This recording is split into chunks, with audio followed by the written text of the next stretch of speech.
soirée bénie, vraiment richement bénie. On va continuer dans notre... on a commencé depuis, aujourd'hui c'est le 4e dimanche, un nouveau thème, les conditions pour la victoire. On a eu vraiment, Dieu nous a bénis depuis qu'on a commencé cette série, dimanche passé avec Zor. On a eu des bons moments dans la présence de Dieu. Et ce matin, donc on est dans le livre d'Éphésiens chapitre 6. C'est l'apôtre Paul qui écrit aux Éphésiens, le chapitre 6, à partir du verset 10, il dit ceci. « Au reste, fortifiez-vous dans le Seigneur par sa force toute puissante. Revêtez-vous de toutes les armes des dieux, afin de pouvoir tenir ferme contre les ruses du diable. Car nous n'avons pas à lutter contre la chair et le sang, mais contre les dominations, contre les autorités, contre les princes de ce monde de ténèbres, contre les esprits méchants dans les lieux célestes. » Et la Bible, parole de vie, dit ceci de cette manière. « Enfin, devenez forts avec la force très puissante du Seigneur. Prenez avec vous toutes les armes de Dieu pour pouvoir résister aux pièges de l'esprit du mal. Non, ce n'est pas contre les êtres humains que nous devons lutter, mais c'est contre des forces très puissantes qui ont autorité et pouvoir. » Et l'apôtre Paul, c'est vraiment très intéressant parce qu'il avertit les Éphésiens que notre combat, ce n'est pas contre les gens, ce n'est pas contre les collègues, ce n'est pas contre les humains. Ce n'est pas contre ces gens, les gens qui nous entourent que nous combattons. Notre combat est spirituel, il y a quelque chose derrière. Et à cause de ça, l'apôtre Paul dit, il faut que Éphésiens, que vous soyez forts.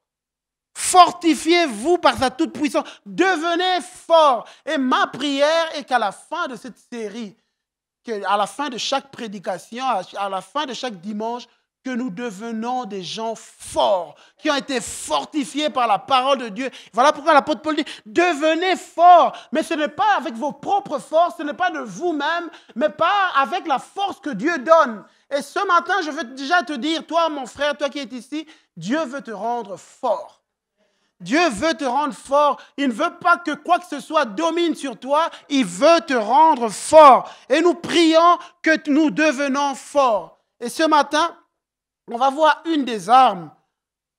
On a vu plusieurs armes et on est en train de descendre. En fait, on a vu à la tête, on met le casque du salut. Et puis, donc on est en train de descendre. Et là, aujourd'hui, dans Éphésiens chapitre 6, à partir du verset 13, c'est pourquoi prenez toutes les armes de Dieu afin de pouvoir résister dans les mauvais jours, tenir ferme après avoir tout surmonté. Tenez donc ferme. Et il a cité des armes. Et ici, maintenant, ce matin, c'est dont je vais parler. Prenez par-dessus tout cela le bouclier de la foi, avec lequel vous pourrez éteindre tous les traits enflammés du malin. Et j'aimais bien, jeudi passé, on n'était pas un grand nombre, on était venus ici dans la prière. Et pendant qu'on priait, c'est Zor qui nous dirigeait dans la prière. Et il nous a conduits dans la prière par rapport à la foi. Et moi, j'aimais bien parce qu'alors qu'on était dans la présence de Dieu, waouh!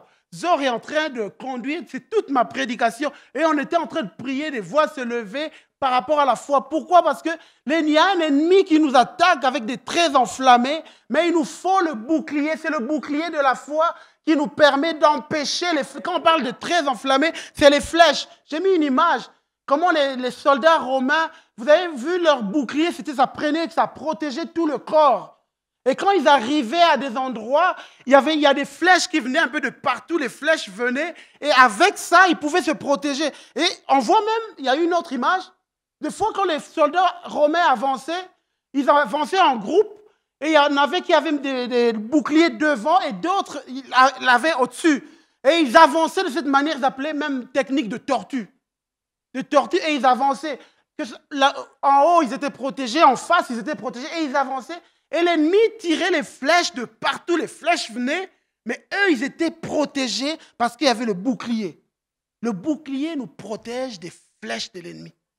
Et on a un ennemi qui constamment tire des flèches. Tire des flèches. Le psaume 11, verset 2 dit ceci. « Car voici les méchants bandent l'arc. Ils ajustent leurs flèches sur la corde pour tirer dans l'ombre sur ceux dont le cœur est droit. » Et l'ennemi tire constamment des flèches. Il tire des flèches, ça n'ira jamais dans ta vie. Quand tu marches dans la rue et que tu vois, il y a une pensée qui vient, ça ne marchera jamais. Les choses ne changeront. C'est une flèche de l'ennemi. Ça n'ira jamais. Les choses ne changeront jamais dans ma vie. Mais quand est-ce que je vais voir les choses changer?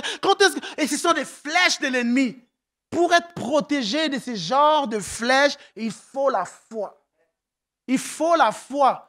On voit un ennemi qui vient avec des paroles pour te dire que ça ne marchera jamais, ça n'ira jamais, tu ne verras pas la main de Dieu dans ta vie, tu ne verras rien, les choses vont s'empirer, ça ne va pas, tu es nul, tu n'es rien, regarde comment tu es dans ta vie. Ce sont des flèches de l'ennemi et pour triompher de ces flèches, il faut la foi.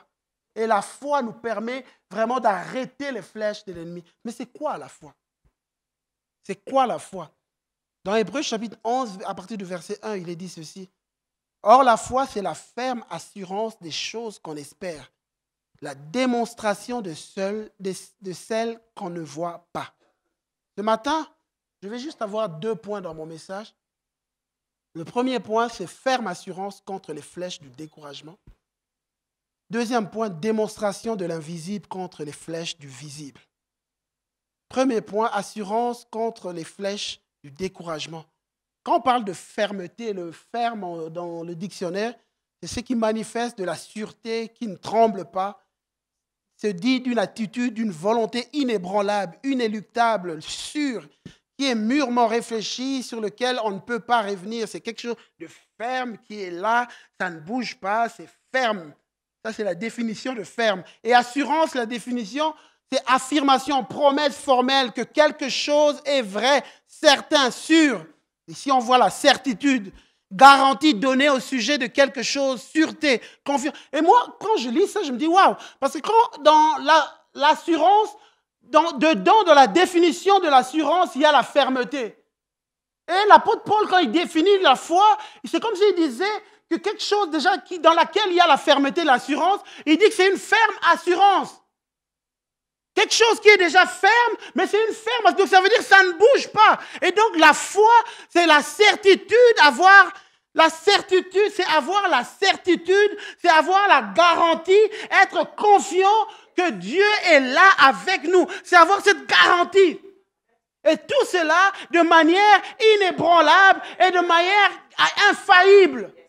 C'est pour ça qu'il parle de ferme conviction. Je suis assuré, j'ai la garantie. C'est ça la foi. Tu as la garantie, tu as l'assurance. Et ces choses, c'est des choses inébranlables en nous. Et Dieu, c'est ce qu'il veut. Voilà pourquoi, mes frères et sœurs, moi j'aimerais vous dire que la vie chrétienne, c'est quelque chose où Dieu nous forme chaque jour. Il établit des choses en nous. Parce que ce n'est pas du jour au lendemain qu'on devient ferme. Il y a des choses que Dieu construit dans ta vie, il y a des choses que Dieu est en train de bâtir dans ta vie. On ne devient pas ce que Dieu veut qu'on soit du jour au lendemain de manière magique parce qu'on est venu, on nous a imposé les mains. Je deviens une autre personne. Il y a des choses qui doivent être bâties dans nos vies. Il y a des choses qui doivent être bâties dans nos cœurs, dans nos vies. Et mes frères, j'aimerais vous dire, peu importe la situation dans laquelle tu te trouves, peu importe l'endroit où tu es, Dieu veut bâtir ta vie. Dieu veut bâtir et ça commence, c'est la même manière comme une maison. Quand on veut construire une maison, on va voir, ils vont venir, ils vont creuser pour faire des fondations. Ils vont venir. Mais celui qui a envie d'entrer dans la maison va se dire, mais pourquoi vous perdez le temps à creuser? Moi, je dois entrer dans ma maison. Non, il faut d'abord qu'on creuse, et après on est en train de bâtir. Ça va prendre un temps, ça va prendre 9 mois, ça va prendre 1 année, ça va prendre du temps, mais tu ne peux pas entrer avant tant que cela n'est pas bâti, parce que cela dépendra, ta vie dépendra de ce qu'on aura fait. Et j'aimerais te dire, mon frère, c'est pareil pour ta vie. Dieu est en train de bâtir des choses, de mettre des choses, d'établir des choses. Et la foi, pour qu'elle devienne ferme, Dieu l'a bâtie. Il y a des situations qui se créent. Des fois, c'est l'ennemi qui attaque, mais Dieu utilise ces situations et puis il te forme, il crée des choses. Il y a une solidité qui se crée. Et moi, quand je lis, je me dis, waouh, Seigneur, mais ça semble impossible. Quand il parle de ferme assurance, une garantie, mais Seigneur, et en plus inébranlable, mais Seigneur, comment est-ce que c'est possible? Et Dieu me disait, c'est dans la fidélité de Dieu que tu tires ça. Et plus tu sais comment ton Dieu est fidèle, plus tu arriveras à devenir ferme. C'est dans la fidélité de Dieu. Et le psaume 91 dit ceci. Sa fidélité est un bouclier. Bouclier. Sa fidélité est un bouclier, une cuirasse. Tu ne craindras ni les terreurs de la nuit, ni la flèche qui vole le jour. Sa fidélité. Donc ça veut dire, quand je crois en la fidélité de Dieu, c'est un bouclier. Tu ne craindras pas les flèches de l'ennemi. Tu ne craindras pas les terreurs de la nuit quand l'ennemi vient la nuit. Tu ne craindras non plus les flèches qui volent le jour. Quand l'ennemi envoie ses flèches, tu ne les craindras pas parce que sa fidélité. Ce matin, mon frère, ma soeur, Dieu veut que tu bâtisses ta vie sur sa fidélité à lui. Ta vie ne dépend pas de ta fidélité à toi, mais de la fidélité de Dieu. C'est alors que j'apprends à connaître comment Dieu est fidèle, comment il ne lâche jamais. Et je veux dire à quelqu'un, mon frère, je veux te dire quelque chose, ma soeur, que Dieu ne lâchera jamais tant que ce n'est pas arrivé à la fin. C'est sa nature, il ne lâche jamais. Nombre chapitre 23, il est dit, c'est de Dieu. Écoutez ce qu'il est dit de Dieu. Dieu n'est pas un homme pour mentir, ni fils d'un homme pour revenir sur sa décision. Ce qu'il a dit ne le fera-t-il pas? Ce qu'il a déclaré ne l'accomplira-t-il pas?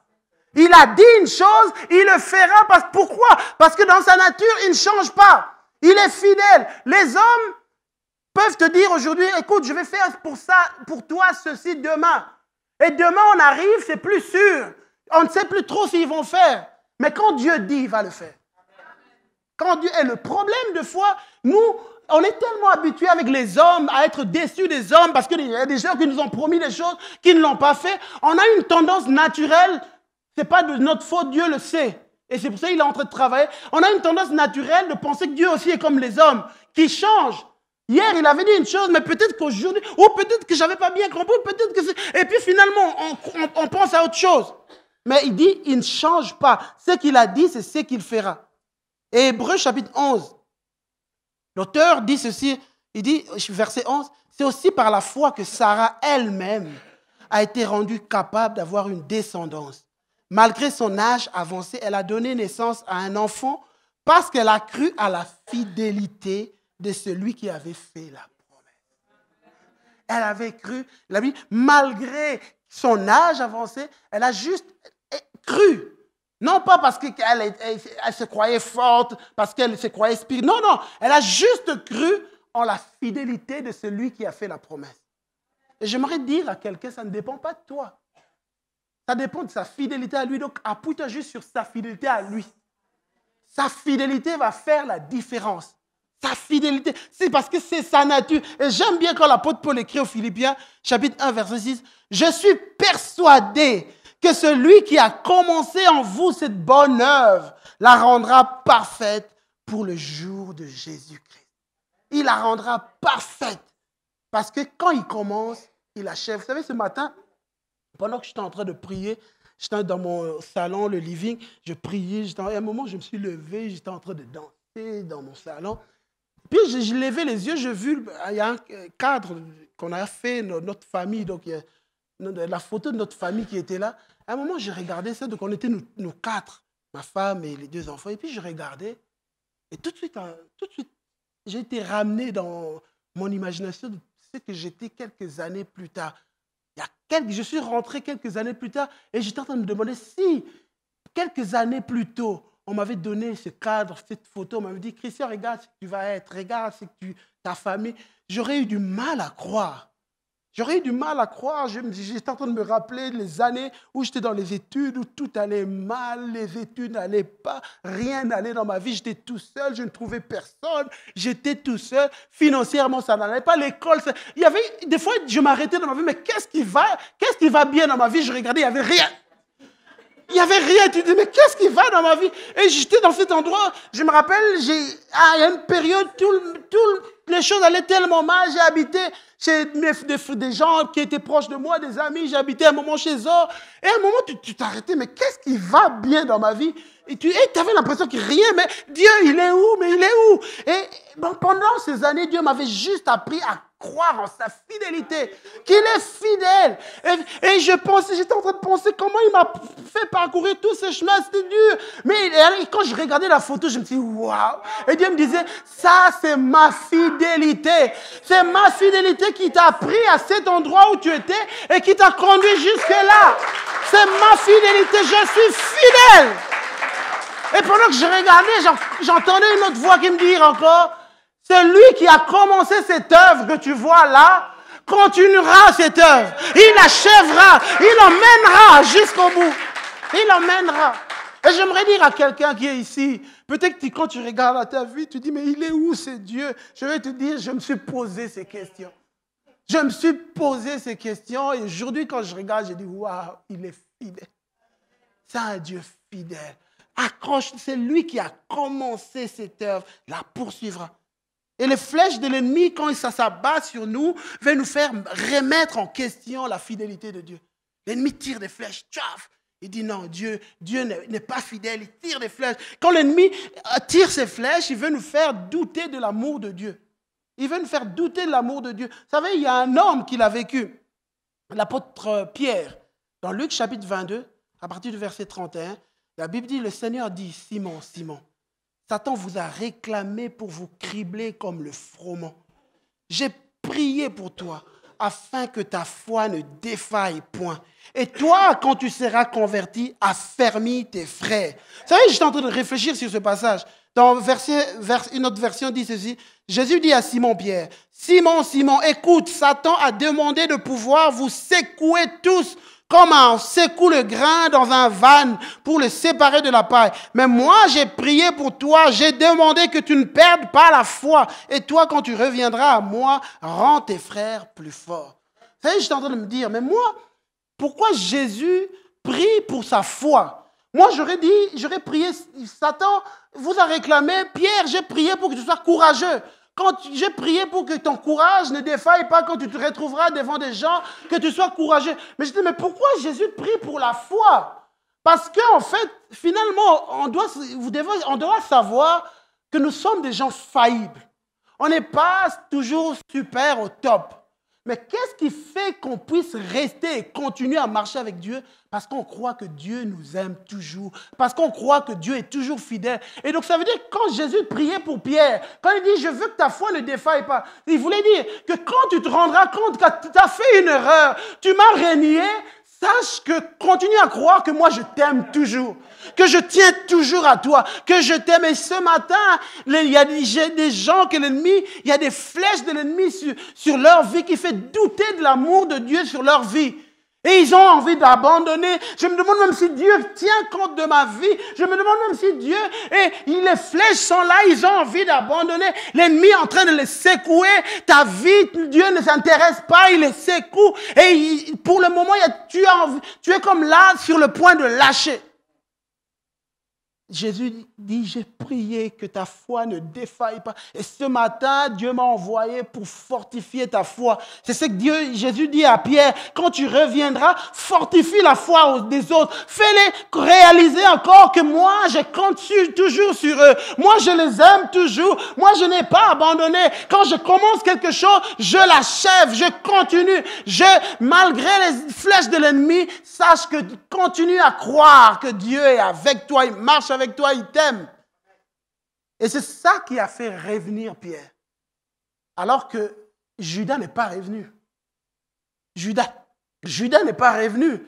Judas, si quand on regarde, ils avaient presque fait la même chose avec Pierre. Mais il n'est pas revenu parce qu'il ne croyait plus. Il n'y avait plus de chance pour lui, il n'y croyait plus, Sa foi avait fait défaut. Et il y a des gens que l'ennemi veut perdre. Il y a des gens que l'ennemi, par ses flèches, veut perdre. Que des gens abandonnent. L'ennemi a prévu, il veut que tu abandonnes ta foi, que tu arrêtes de venir à l'église, que tu dises, mais ça ne sert à rien. Quand je viens, mais on dirait que Dieu ne me parle pas, ça ne sert à rien. J'abandonne. Il veut que tu abandonnes. C'est ce qu'il veut que tu abandonnes. Et ce matin, je prie que ta foi à nouveau soit renouvelée, croire que Dieu te connaît, croire que Dieu s'occupe de toi, parce que ce sont les flèches de l'ennemi, il faut que tu les arrêtes par la foi. Il faut que tu les arrêtes. Hébreux chapitre 3 dit ceci, 3,14, car nous sommes devenus participants de Christ pourvu que nous retenions fermement jusqu'à la fin l'assurance que nous avions au commencement. Que nous le retenions fermement. Et Hébreux 10, 35 dit, n'abandonnez donc pas votre assurance qui est porteuse d'une grande récompense. Porteuse d'une grande récompense. Vous savez, quand on parle de la foi, on ne peut pas ne pas parler d'Abraham, qui est le père de la foi. Mais quand on regarde sa vie, on voit qu'Abraham a vécu des moments de flèche de l'ennemi. Des moments de flèche de l'ennemi où l'ennemi, sa foi n'a pas toujours été au top, mais il a vécu. Mais on voit comment Dieu a bâti des choses dans sa vie. Et dans Genèse, déjà, on le voit dans Genèse, chapitre 15, verset 1. La Bible dit, après ces événements, la parole de l'Éternel fut adressée à Abraham. Dans une vision, il dit, Abraham, ne crains point, je suis ton bouclier, ta récompense sera grande. C'était après quels événements? Quand vous lisez avant, vous allez voir qu'Abraham venait de triompher des rois. Il a vécu des moments de triomphe. Son neveu Lot était enlevé par des rois. Lui, il n'avait que 300 personnes. Et avec 300 personnes, il est allé combattre plusieurs rois et il a gagné. Il a pris son neveu, il est revenu. Et puis, il a eu un moment, il a rendu gloire à Dieu par un sacrifice. Il a vécu des moments de victoire. Et puis là, au verset 15, la Bible dit, Dieu vient vers lui et puis Dieu lui dit, il ne craint pas. La première question, je dis, mais il venait de vivre des choses extraordinaires. Mais pourquoi Dieu lui dit, ne crains pas Abraham? Et Dieu vient lui dire, Abraham, tu étais fort, mais pourquoi Dieu lui parle? Et j'ai réalisé, c'est parce que Dieu sait ce qui se passe dans nos cœurs. Abraham était sur le plan extérieur en train de vivre des victoires, mais dans sa vie privée, il y avait des choses qu'il avait l'impression que Dieu n'avait pas encore répondu. Sur le plan extérieur, peut-être que le travail, ça va, tout va bien sur le plan extérieur, mais dans la vie privée, il y a des choses dont tu as l'impression que Dieu n'a pas encore répondu. Et il y a comme une insatisfaction, mais Seigneur, il a déjà vu des choses, mais au fond de lui, il y a ce problème-là, il y avait ma femme n'arrive pas à avoir d'enfant. Et Abraham, dans sa maison, c'est quelque chose qui pèse. Et Dieu a vu ce qui se passait dans son cœur. Dieu lui a dit, Abraham, ne crains pas, ne crains point, je suis ton bouclier. Et pourquoi Dieu, à ce moment-là, parle de bouclier? Il pourrait dire, je suis ta force, Abraham. Il me peut dire, je suis ton bouclier. C'est ça, le bouclier de la foi. Je suis ton bouclier. Je veux te protéger quand l'ennemi vient avec des flèches pour te dire que ça ne marchera pas, tu n'auras pas d'enfant, tu l'auras jamais. Même si tu gagnes à l'extérieur, ça c'est les pensées de l'ennemi. Même si tu gagnes, même si, regarde à ta maison, tu n'as même pas encore vu la main de Dieu. Et peut-être qu'il y a des gens, vous vivez, extérieurement les choses vont bien, mais dans le privé, tu as l'impression que cette chose-là que j'avais demandé à Dieu, il semble que ce n'est pas encore résolu. Mais Seigneur, où es-tu? Dieu dit à quelqu'un, je ne crains pas, je suis ton bouclier, ta récompense sera grande. Je suis ton bouclier. Je suis ton bouclier, ta récompense. Dieu a vu. Et puis à un moment, quand Dieu a parlé à Abraham, du coup, Abraham a commencé à exprimer son cœur. Et regardez ce qu'il y avait dans son cœur. Abraham répondit. Parce que c'était des choses qu'il n'avait pas encore dit. C'est comme si Dieu lui a donné l'occasion maintenant de parler. Abraham répondit, Seigneur éternel, que me donneras-tu? C'est comme s'il disait, mais tu ne m'as rien donné, Seigneur, tu ne m'as rien donné. Que me donneras-tu? Je m'en vais sans enfant, j'arrive vers la fin de ma vie, je n'ai pas d'enfant. Et l'héritier de ma maison, c'est Éliézer de Damas. Et pourtant, Dieu lui avait déjà dit qu'il aurait des enfants. Mais là, maintenant, il commence à dire, non, Seigneur, tu vois, je m'en vais sans... Il commence déjà à dire, je m'en vais sans enfant. Des flèches. Ce qu'il est en train d'exprimer, c'est ce qu'il avait entendu de l'ennemi. L'ennemi lui a dit, Abraham, tu t'en vas sans enfant. Abraham, l'héritier de ta maison sera Éliézer de Damas. Abraham, tu n'as pas, et puis Dieu ne t'a pas donné, tu voyez ce qu'il dit? Abraham dit, voici, tu ne m'as pas donné de postérité. Et c'est ce que l'ennemi lui disait, Abraham, Dieu ne t'a pas donné de postérité. Celui qui est né dans ta maison, celui qui sera, celui qui va hériter de ce qui est de toi, c'est même pas celui qui sort de toi. Ça sera quelqu'un d'autre, c'est l'ennemi qui... Et lui, maintenant, Abraham, en a fait sien les flèches de l'ennemi. Il a commencé à dire à Dieu, voilà. Et peut-être qu'il y a des gens, des fois vous avez des pensées, vous pensez que ça vient de vous, mais ça vient tout droit de l'ennemi. C'est une flèche de l'ennemi. Vous marchez, vous avez des pensées, vous commencez à vous dire, ah non, je m'en vais sans enfant, il y a ceci, il y a cela, tu n'as pas... Et ça vient tout droit de l'enfer, c'est une flèche que l'ennemi a tirée. Tout à l'heure, j'ai lu le passage où il est dit que l'ennemi se cache dans l'ombre pour tirer ceux dont le cœur est droit. C'est des flèches. Et toi, tu crois que c'est tes pensées, tu commences à réfléchir. Et là, Dieu avait vu dans le lieu secret ce qui se passait dans le cœur d'Abraham. Malgré qu'il était en train de combattre, de gagner, il y avait quelque chose dans son cœur, il y avait des flèches. Et Dieu avait vu ça. Même si tu chantes ici, Dieu a vu ce qui se passe dans ton cœur. Même quand tu prêches, Dieu a vu ce qui se passe dans ton cœur. Même quand tu es actif là où tu es, Dieu a vu ce qu'il y a dans ton cœur et il vient te dire, ne crains pas, je veux être ton bouclier. Ne crains pas, je veux être ton bouclier. Je veux être.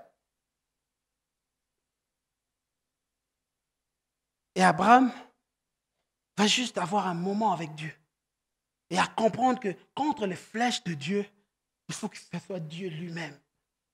Il faut que ce soit Dieu. Et la Bible dit dans verset de Genèse 15 à 6, Abraham crut en l'Éternel, qui lui imputa cela à justice.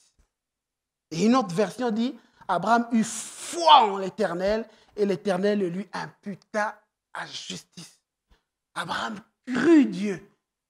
C'est comme s'il avait carrément laissé abandonner ses pensées. Il a dit juste, je crois en Dieu. Et ce matin, je veux dire à quelqu'un, relâche juste ses pensées. Relâche juste et crois en ce que Dieu te dit. Crois en ce que Dieu... Saisis-le juste. Relâche toutes ces pensées qui viennent en toi. Relâche toutes ces choses. Viens juste et dis, je crois en ce que tu me dis, mon Dieu. Je crois en ce que tu me dis. Saisis juste cela. Parce que l'ennemi veut que tu t'arrêtes en chemin, mais il y a un combat de la foi. Et c'est ça que l'apôtre Paul était en train de dire. Il arrive à la fin de ses jours dans 2 Timothée chapitre 4 verset 7. J'ai combattu le bon combat, j'ai achevé la course, j'ai gardé la foi. J'ai continué à croire. Ça n'a pas toujours été facile, j'étais en prison, il y a eu toutes ces choses. J'ai gardé la foi, j'ai combattu parce qu'il y a un combat. Contre ta foi. L'ennemi veut détruire ta foi. Parce que dès l'instant où ta foi est détruite, tu ne croiras plus en l'amour de Dieu pour toi, tu ne croiras plus en la fidélité de Dieu pour toi et tu lâcheras et puis tu abandonneras. J'ai combattu le bon combat. J'ai gardé la foi. Hébreux chapitre 6, verset 11. Nous désirons que chacun de vous montre le même zèle pour conserver jusqu'à la fin une pleine espérance. En sorte que vous ne vous relâchiez point et que vous n'imitiez pas ceux qui, par la foi et la persévérance, héritent des promesses. Que vous imitiez. Que vous imitiez. Imitez. Imitez ceux qui, par la foi et la persévérance, héritent les promesses. Et ce matin, on doit être de ceux qui imitent. Et il est plus loin, il est dit, lorsque Dieu a fait la promesse à Abraham, comme il ne pouvait pas prêter serment par plus grand que lui, il a juré par lui-même en disant, certainement je te comblerai de bénédictions et je multiplierai ta descendance. C'est ainsi qu'Abraham, ayant persévéré, obtint l'effet de la promesse. Parce qu'il a juste persévéré. Et ce matin, vraiment, mon encouragement, je veux te dire, dans la foi, il y a la notion de persévérance. Continuer à s'accrocher, à croire en ce Dieu qui est fidèle. Et alors que tu crois, l'ennemi va lancer des flèches, des paroles de découragement, des paroles que ça n'ira jamais. Toi, accroche-toi. Et alors que tu t'accroches, tu repousses les flèches de l'ennemi. Et alors que tu repousses les flèches de l'ennemi, tu entres dans les promesses que Dieu a pour toi. tu entres dans les promesses que Dieu a pour toi. Vous savez, quand on lit la Bible, on voit que quelques années plus tard, alors que même Abraham a eu finalement un enfant, Isaac, et puis Isaac est mort, disons Isaac était toujours en vie, mais il y a eu Jacob, et puis à un moment on voit Jacob, le descendant d'Abraham, en train de fuir Ésaü, son frère.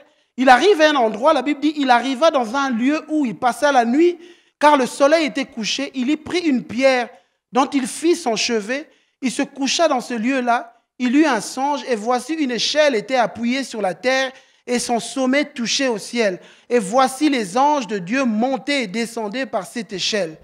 Et voici l'Éternel se tenait au-dessus d'elle, et il dit, je suis l'Éternel, le Dieu d'Abraham, ton père, et le Dieu d'Isaac. La terre sur laquelle tu es couché, je la donnerai à toi et à ta postérité. Vous savez, quand je lisais ça, Dieu me faisait comprendre. Jacob n'était même pas au courant de ce qui s'était passé. Il est à cet endroit, mais il était sur le lieu de la promesse. Et sur le lieu de la promesse, il arrive, cette terre où il était, c'était la terre que Dieu avait promis à Abraham. Voilà, ta postérité habitera là. Il était sur le lieu de la promesse. Et Jacob arrive à cet endroit, il dort sur une pierre. Et dès qu'il est là, il a eu un songe et il réalise que le ciel était ouvert. Le ciel était ouvert. Il y avait l'échelle de Dieu et les anges de Dieu montaient et descendaient. Vous savez ce que j'étais en train de comprendre? Que Dieu garde ses promesses. Sur le lieu de la promesse, Dieu veille. Le ciel est ouvert. Le ciel est ouvert. Jacob n'est au courant de rien. Et après, il dit juste, waouh, je ne savais pas que Dieu était présent dans ce lieu. Parce que ce lieu est redoutable, parce que Dieu veille sur sa promesse. Il protège, le ciel est ouvert. Et vous savez aujourd'hui où se trouve le lieu de la promesse? C'est en Jésus. Jésus, voilà pourquoi il dira lui-même, maintenant vous verrez le ciel ouvert, les anges de Dieu monter et descendre. Et la Bible dit qu'en Jésus, toutes les promesses de Dieu sont oui et amen. Quand nous nous accrochons en Jésus, quand nous venons en lui, peu importe ce que je vis, que je dorme sur une pierre, peut-être c'est dur, ça va pas, mais je suis sur le lieu de la promesse. Je suis à cet endroit comme Jacob, ça semble dur, mais je suis sur le lieu de la promesse, le lieu que Dieu veille parce que je suis. Et ce matin, je veux dire à quelqu'un, peu importe ce que tu vis, tiens-toi sur le lieu de la promesse, accroche-toi en Jésus. Accroche-toi en Jésus, accroche-toi, ne laisse pas les choses, les duretés extérieures te déstabiliser, accroche-toi. Et alors que tu t'accroches, les promesses de Dieu sont oui et amen en Jésus. Sont oui et amen en Jésus. Dieu est capable d'accomplir ce qu'il a promis. Il est capable. Il est capable. Jeudi, alors qu'on était en train de prier, par rapport à la foi, on a commencé à chanter une chanson que j'aime beaucoup. Et ce matin, j'aimerais vraiment le dire à quelqu'un. Dieu est capable de faire tout ce qu'il dit, il fera. Il accomplira toutes ses promesses envers toi. Garde ta foi en Dieu, il ne t'abandonnera pas, il fera, il va le faire. Dieu est capable de faire ce qu'il a dit. Il accomplira ses promesses. Accroche-toi à lui, accroche-toi à tes promesses, écris ce qu'il t'a dit. Vous savez, quand on lit l'histoire d'Abraham, on ne sait pas comment Dieu lui a parlé. On ne sait pas. La Bible dit Dieu lui a apparu, Dieu lui a parlé. On ne sait pas exactement comment est-ce que Dieu lui a parlé. Et ce matin, je veux te dire, Dieu te parle. Au travers de ce matin, sache qu'alors qu'on est en train de partager la parole, Dieu est en train de te parler. Écris-le. Et à chaque fois que tu ouvres ta parole, tu vois une promesse, Dieu s'adresse à toi. Écris-le et crois-moi, Dieu veille sur sa parole et il accomplira. Il veille sur sa parole. Deuxième point, démonstration de l'invisible contre les flèches du visible. La Bible dit, dans Romains chapitre 4, verset 19, « Et sans faiblir dans la foi, il ne considéra point que son corps était déjà usé, puisqu'il avait près de 100 ans il avait près de 100 ans, et que Sarah n'était plus en état d'avoir des enfants. Waouh! Sans faiblir, il ne considéra point que son corps était usé. Il ne les considéra pas. Lui, il a juste considéré qu'il y avait autre chose. Ce qui était visible, c'était que son corps était usé. Ce qui était visible, c'était que Sarah ne pouvait plus avoir d'enfants. Ce qui était visible, c'est impossible que quelque chose se passe. Mais Abraham a juste décidé de ne pas considérer ce qui était visible, mais de considérer ce qui était invisible. Quoi? La capacité que Dieu lui avait donnée d'avoir des enfants. Ce n'était pas visible ça, mais il a décidé de considérer ça. Et alors qu'il a décidé ça, quelque chose va se passer. Et ce matin, j'aimerais vous dire, des fois quand on lit la Bible, on pense que les héros de la foi, c'était des gens surnaturels, c'était des gens mystiques. Ils étaient juste comme nous. Et j'aimerais vous dire qu'Abraham, ça n'a pas été facile. Quand on lit Romains 4, on dit qu'il sans faiblir, ça n'a pas été automatique pour lui. Ça a été très difficile. Vous allez voir, dans Genèse chapitre 12, je n'ai pas donné ce passage, je vous raconte juste l'histoire. L'histoire commence dans Genèse 12. Dieu va dire à Abraham, je ferai de toi une grande nation et je te bénirai. Donc Dieu voulait lui dire, tu auras des enfants. Il ne l'a pas dit clairement, mais il a dit, si on dit à quelqu'un, je ferai de toi une grande nation, ça veut dire, des gens sortiront de toi. Genèse 12. Genèse 13, à un moment, Dieu lui parle encore. Dieu lui dit, car tout le pays que tu vois, je le donnerai à toi, à ta postérité pour toujours. Je rendrai ta postérité comme la poussière de la terre, en sorte que si quelqu'un peut compter la poussière de la terre, ta postérité aussi sera comptée. Donc, bref, Dieu voulait dire que ça sera impossible pour les gens de compter ta postérité. Et nous avons vu, donc ça dans le chapitre 12, le chapitre 13. Et puis on a vu dans le chapitre 15, tout à l'heure, dans le premier point, comment Dieu lui a parlé. Et puis qu'Abraham a cru. Mais c'était un combat pour lui. Parce qu'il y avait une réalité qu'il vivait chaque jour. Quand il allait dans la présence de Dieu, Dieu lui disait des choses, mais quand il revenait dans la réalité, c'est ce qui nous arrive, nous. Vous venez à l'église, on vous a prêché, vous êtes encouragé, waouh, Dieu est vivant. Et quand tu sors, tu rentres chez toi, tu vois la réalité, paf, ça te déroute. Et c'est ce qui se passait à Abraham. Il rentre chez lui, Dieu lui a parlé, mais le chapitre 6, 16, il rentre, sa femme vient. Sa réalité. Sa femme, Saraï, femme d'Abraham, ne lui avait point donné d'enfant. Ça, c'est sa réalité à lui. Sa réalité. Elle avait une servante égyptienne nommée Agar. Saraï dit à Abraham, voici l'Éternel m'a rendu stérile. Viens, je te prie, vers ma servante. Peut-être que aurais-je par elle des enfants. Abraham écouta la voix de Saraï. Juste parce que c'était un homme. Dieu lui a parlé, il sait. Mais quand il arrive, il aimait sa femme. Il aimait vraiment sa femme. Et sa femme lui dit, il s'est dit, mais peut-être que ma femme a raison.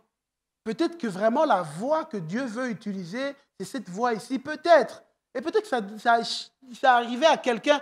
Dieu t'a dit quelque chose, mais tu ne le vois pas arriver. Tu dis, mais peut-être que j'avais mal compris. Peut-être que c'est de cette manière. Peut-être que c'est de cette... Peut-être. Et c'est ce qui se passe dans Abraham. C'était un homme. Nous sommes tous comme ça. On est faillibles. On n'est pas tous toujours au top. On n'est pas toujours au top. Et Abraham, la Bible dit, il écouta sa femme. Et puis finalement, il va avoir un enfant avec la servante Ismaël. Ça, toute cette histoire, on le voit dans le chapitre 16. Et puis, paf, chapitre 17, Dieu apparaît. Dieu revient vers Abraham. Le chapitre 1, Dieu dit, lorsqu'Abraham fut âgé de 99 ans, 99 ans pour les Belges, pour qu'on comprenne bien. 99 ans, parce que quand on dit 99, on voit le 80, on croit que c'est 99. L'Éternel apparut à Abraham, lui dit, je suis le... Donc 99 ans, c'est l'âge qu'a eu Billy Graham à sa mort. Non, vous vous rendez compte, à cet âge-là, Dieu lui apparaît. Dieu lui dit, je suis le Dieu Tout-Puissant, marche devant ma face et sois intègre. Marche devant ma face C'est comme si Dieu vient et il veut ramener les choses.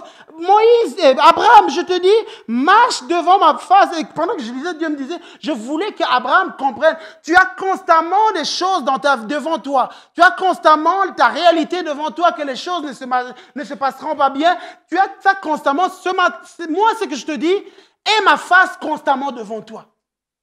Aie ma face constamment devant. Marche devant ma face. Aie ma face constamment devant toi. Et ce matin, j'aimerais vraiment encourager quelqu'un. Apprends à chercher la face de Dieu.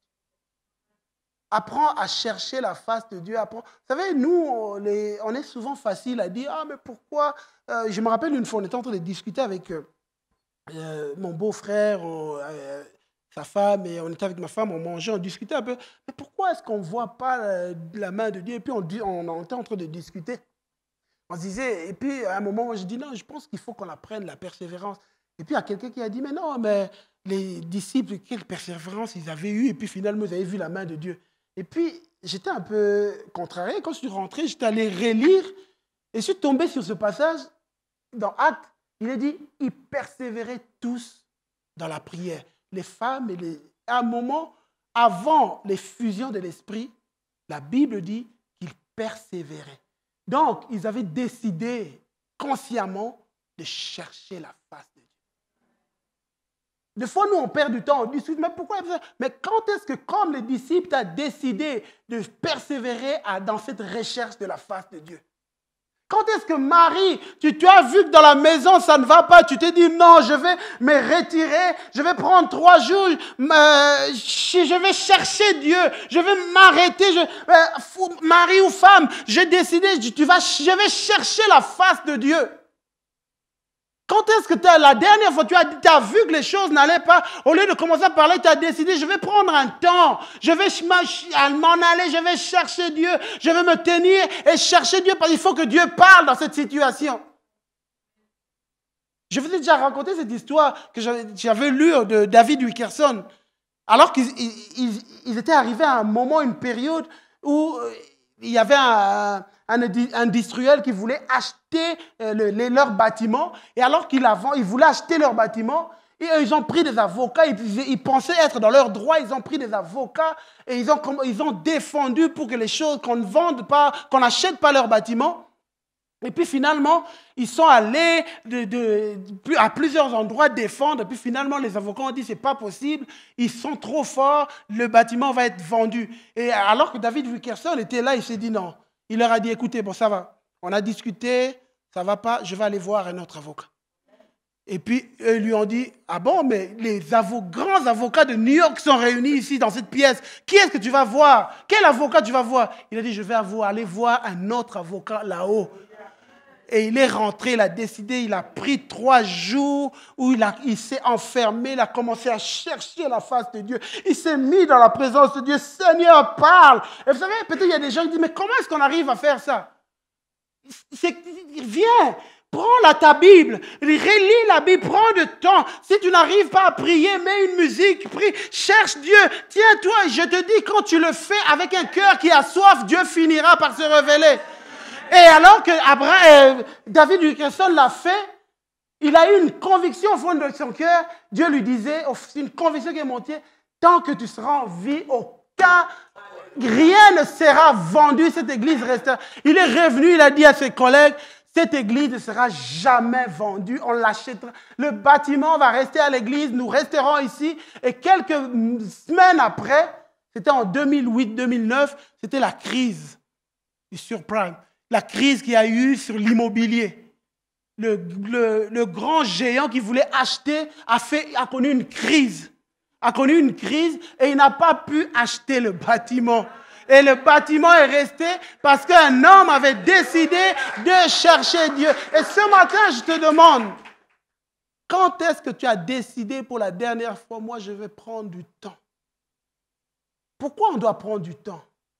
Parce que imaginez un peu un homme qui dit, écoute, bon, j'ai passé 10 minutes de qualité avec ma femme, c'est bon. Qu'est-ce que vous direz d'un jeune, vous les anciens qui êtes mariés? Quel conseil vous donnerez à un jeune homme qui vient de se marier, qui dit non, 10 minutes avec sa femme, c'est bon, c'est assez. Et on a beaucoup d'autres occupations. D'ailleurs, ma femme doit comprendre. Qu'est-ce que vous lui donnerez comme conseil que dans quelques années, je ne suis pas sûr si ton couple va tenir? Oui. Pourquoi? Parce que ce soit l'homme ou la femme, on a besoin de passer du temps ensemble, apprendre à se connaître. Vous devez passer, peut-être qu'il y en a qui le savent, ah tiens, je devais passer. Oui. Ta femme en a besoin.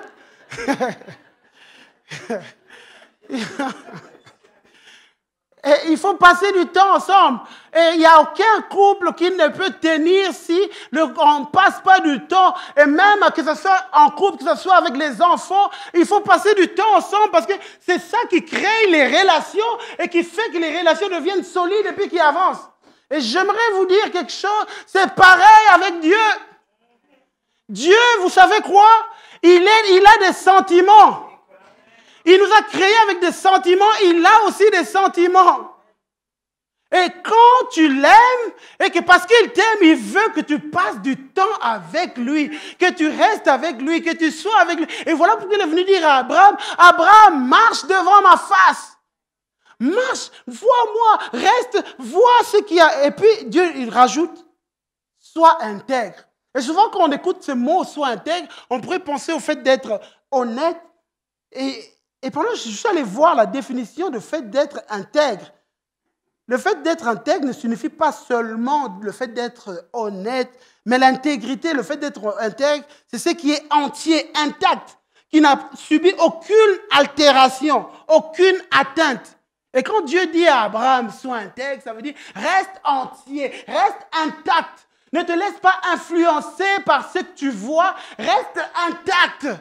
Et Dieu dit à quelqu'un ce matin, marche devant ma face et sois intègre. Ne te laisse pas influencer par ce que tu vois, par ce qu'on te dit. Sois intègre. Ne te laisse pas influencer. Et alors que Dieu va lui dire ça, à un moment, ils arrivent à un moment avec Dieu. Dieu lui dit, écoute Abraham, de Genèse 17, verset 5, ton nom ne sera plus Abraham, mais ton nom sera Abraham, car je t'ai appelé père d'une multitude des nations. Change de nom. Et ce jour-là, Abraham s'est sorti de chez lui. Il est allé à la commune dire, voilà, j'ai changé de nom. Mon nom maintenant, ce n'est plus Abraham, c'est Abraham. Et Abraham voulait dire père d'une multitude. On lui a comme ça, Abraham, maintenant, vous savez, nous, quand on dit Abraham, ça ne veut rien dire pour nous. Mais pour eux, à l'époque, ça voulait dire quelque chose. Père d'une multitude. Abraham arrivait, bonjour, je m'appelle père d'une multitude. Ah, père d'une multitude, comment vas-tu? Alors, donc, tu en as combien d'enfants? Il dit, non, je n'en ai pas. Ah, tiens, et tu t'appelles père d'une multitude. Et chaque jour, on l'appelait père d'une multitude. Lui-même s'appelait père d'une multitude. Et alors qu'il marchait comme ça, de cette manière, il a fini par voir la promesse de Dieu. Et Dieu te dit ce matin, change ta manière de te voir. Change la conception que tu as de toi. Change, et c'est ça qu'Abraham devait changer. Changer la conception qu'il a de lui. Changer sa manière de se voir. Change la manière dont tu te vois. Et alors que tu le fais, tu vas voir ce que Dieu va faire. Tu vas voir comment Dieu va te faire entrer dans ses promesses. Romains chapitre 4, verset 19. Et c'est pour cela, Abraham, après, on a pu dire de lui, sans faiblir dans la foi, il ne considéra point que son corps était usé. Il a commencé à s'appeler père de multitudes. Il considéra qu'il est père de multitudes malgré qu'il avait 99 ans. Il a considéré cela et alors qu'il a considéré, il est entré dans la promesse de Dieu. Et ce matin, Dieu te dit, tu entreras dans la promesse de Dieu alors que tu apprends à considérer la réalité de Dieu. Et alors que tu considères la réalité de Dieu, tu éteindras les flèches enflammées. Et ce matin, j'aimerais dire à quelqu'un, il y a un ennemi qui s'est levé contre ta vie. Il y a un ennemi qui veut tuer ta foi. Il y a un ennemi qui veut que tu t'arrêtes en chemin. Mais il y a un Dieu qui veut que tu continues. Il y a un Dieu qui te dit, ne crains pas, je veux être ton bouclier. Il y a un Dieu qui dit que moi, quand j'ai commencé quelque chose, je ne m'arrête pas en chemin. Quand j'ai commencé, je vais jusqu'au bout. Ce que j'ai commencé à faire, ce que tu as vu, peut-être que ça peut sembler petit, mais je vais continuer et je l'achèverai. Je veux annoncer à quelqu'un que Dieu va achever ce qu'il a commencé dans ta vie. Il ne s'arrêtera pas en chemin. Il ne s'arrêtera pas en chemin. Accroche-toi à lui, accroche-toi à lui. Viens, apprends à fermir ta foi dans la fidélité de Dieu parce qu'il n'est pas un homme pour mentir. La Bible dit, c'est que sa bouche dit, sa main droite l'accomplit. Apprends juste, viens dans la présence de Dieu et apprends à marcher, prends des décisions. Seigneur, je veux apprendre à marcher dans ta face. Je veux apprendre et alors que tu le fais, venir dans la présence. Il y a des gens peut-être qui ne savent pas comment venir dans la présence de Dieu. Vous savez, on a tous été dans cet endroit. Moi, j'ai appris à prier, à venir dans la présence de Dieu. Je me rappelle, j'ai écouté une prédication. Il y avait un pasteur qui prêchait sur le fait de prier 1 heure. Je disais, mais c'est impossible, mais comment est-ce que j'y arriverai? Le pasteur s'appelait Yonggi Cho. Et à un moment dans sa prédication, il montrait aux gens, je dirais, comment évoluer dans la prière. Et il parlait de notre Père et maintenant il est en train de décortiquer ça. Comment prier pendant 1 heure. Vous savez ce que moi j'ai fait?